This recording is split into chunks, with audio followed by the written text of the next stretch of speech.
പോപ്സിന്റെ പുതിയൊരു എപ്പിസോഡിലേക്ക് എല്ലാവർക്കും സ്വാഗതം. നമുക്ക് ആദ്യത്തെ കോൾ ആരാണെന്ന് നോക്കാം. ഹലോ, ഞാൻ കാവ്യ, തിരുവനന്തപുരത്ത് നിന്നാണ്. കാവ്യ ചേച്ചി സുന്ദരിയേവാ വെണ്ടിലവേവാ പാട്ട് വെക്കാൻ പറ പ്ലീസ്. എന്താ ഒച്ച നീ ടിവിയുടെ അടുത്ത് നിൽക്കുന്നേ? ഇങ്ങോട്ട് മാറിയിരുന്ന് കാണ്. മമ്മി മിണ്ടല്ലേ, ഇപ്പൊ സുന്ദരിയേവാ വെണ്ടിലവേവാ പാട്ട് വരും. അതിന് നീ എന്തിനാ ടിവിയുടെ അടുത്ത് പോയി നിൽക്കുന്നേ? മമ്മി മിണ്ടല്ലേ, ഇപ്പൊ പാട്ട് വരും. മമ്മിയുടെ ഫോണിൽ എനിക്ക് പാട്ട് റെക്കോർഡ് ചെയ്യണം. ഓ, ഈ കൊച്ചിന്റെ ഒരു കാര്യം എന്തൊക്കെയാണോ കാണിച്ചു കൂട്ടുന്നത്. അപ്പൊ നമ്മളെ വിളിച്ചത് തിരുവനന്തപുരത്ത് നിന്ന് കാവ്യാണ്. അപ്പൊ കാവ്യക്ക് വേണ്ടി സുന്ദരിയേവാ എന്ന ഗാനമാണ് പ്ലേ ചെയ്യാൻ പോകുന്നത്.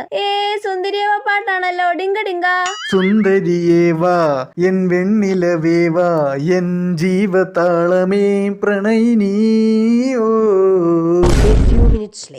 അമ്മ ഇത് കേക്ക്. ഇനി എപ്പോഴും അമ്മയുടെ ഫോണിൽ പാട്ട് കേൾക്കാലോ. സുന്ദരിയേവാ എൻ വെണ്ണിലവേവാ. ഓ, ഇതിനാണോ ടിവിയുടെ മുന്നിൽ പോയി നിന്നത്? കൊള്ളാം കൊള്ളാം, ഈ കൊച്ചിന്റെ ഓരോ കഴിവുകളെ. പിന്നല്ല.